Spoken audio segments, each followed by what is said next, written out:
Relatos de quem trabalhou à noite em um cemitério. Saudações a todos, Luciano e amigos do canal. Me chamo Gutenberg, moro em Andradina, interior de São Paulo, e aos 72 anos, aposentado há quase 15, compartilho algumas experiências peculiares de minha vida. Trabalhei por quase 40 anos como concursado da prefeitura de uma cidade vizinha. Apaixonado pelo trabalho, cheguei a escrever um livro sobre minhas histórias como coveiro, guardado na gaveta há mais de 20 anos. Compartilharei algumas experiências estranhas que vivenciei ao longo dos anos. Desde criança, diziam que eu era médium, explicação aceitável para entender o que presenciei dentro daqueles muros. Realizava cerca de 5 a 6 sepultamentos por dia, cuidava da manutenção dos túmulos e realizava enterros. As primeiras experiências estranhas ocorreram após 2 anos de trabalho, mas desde a infância, via vultos, ouvia ações e tinha sensações estranhas. Aceitar essas manifestações como normais fez parte da minha vida. O livro que escrevi permanece na gaveta, mas quem sabe um dia crie coragem para publicá-lo. Presenciava algo em vez de sentir medo, sentia curiosidade e desejo de interagir. Sentia-me na obrigação de ajudar aquelas almas perdidas de alguma forma. Nos primeiros anos de trabalho, as situações eram normais.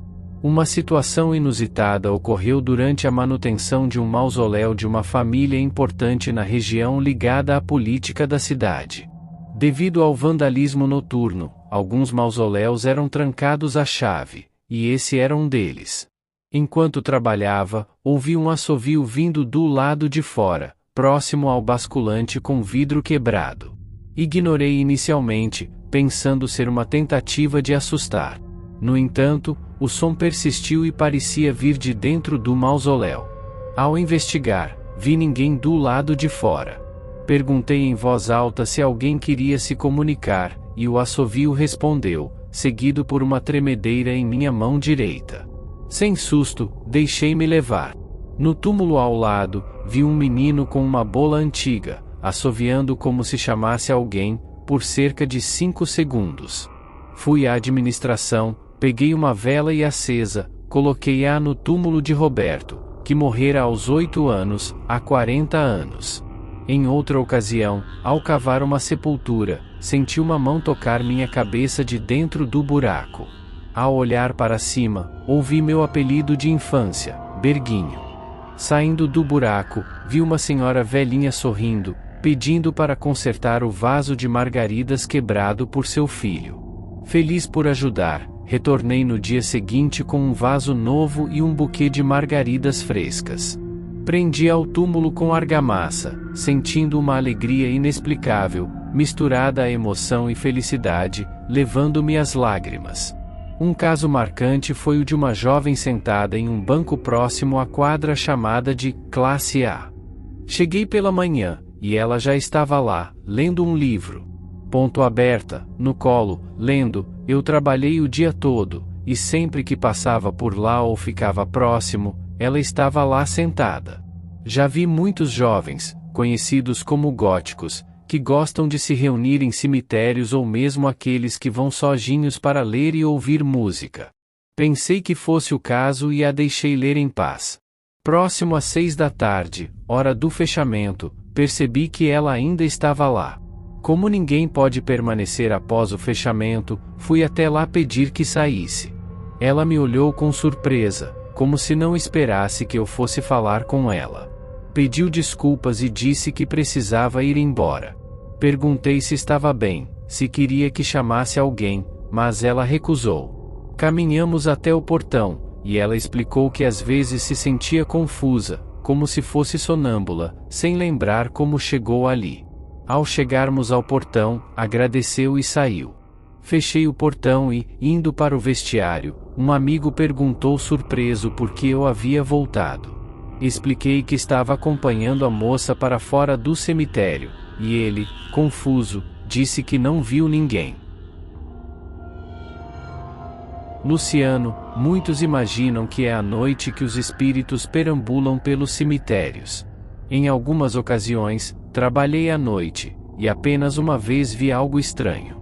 Uma mulher de vestido branco, como um vestido de noiva, caminhava entre os túmulos emitindo um som parecido com um grunhido de dor.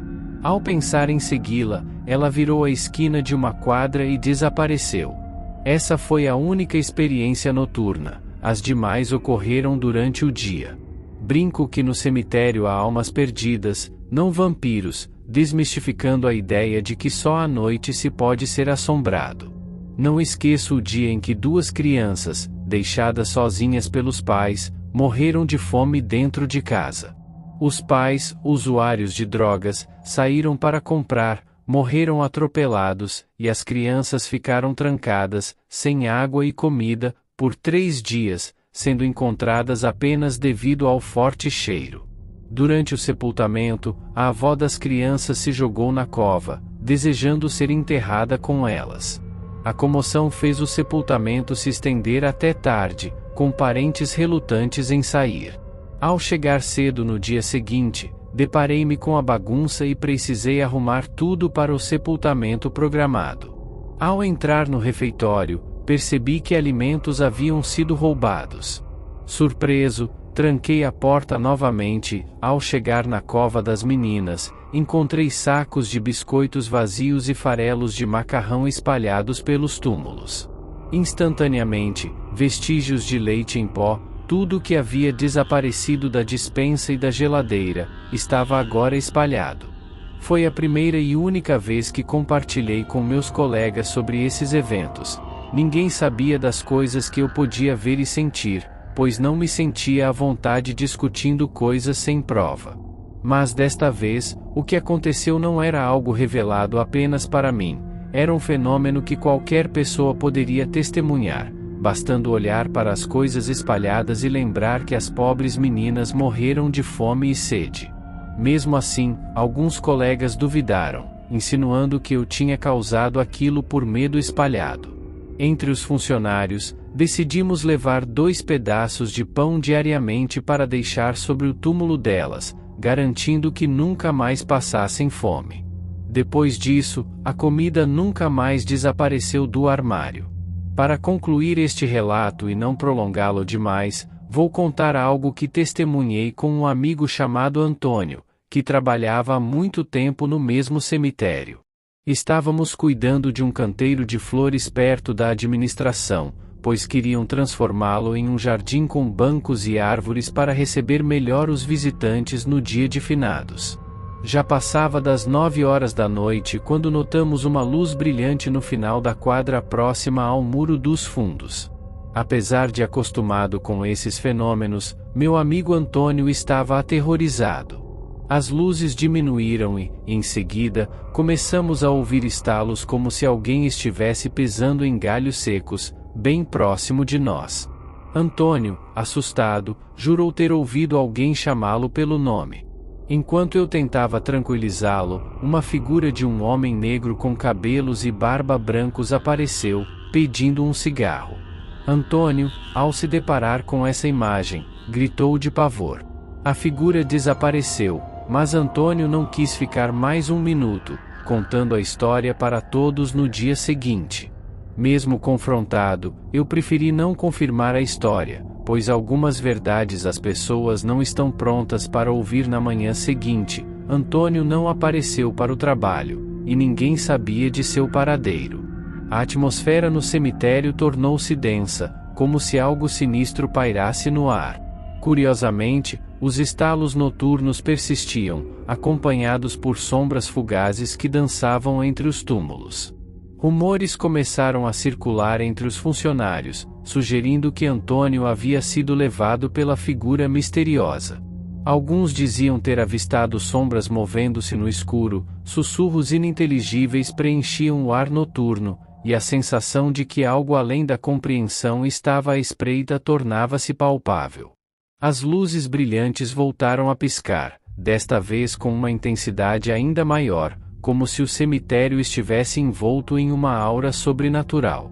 Os pedaços de pão deixados sobre o túmulo das meninas desapareceram inexplicavelmente, e um arrepio percorreu a espinha de quem se aventurasse a caminhar entre os corredores sombrios após o anoitecer.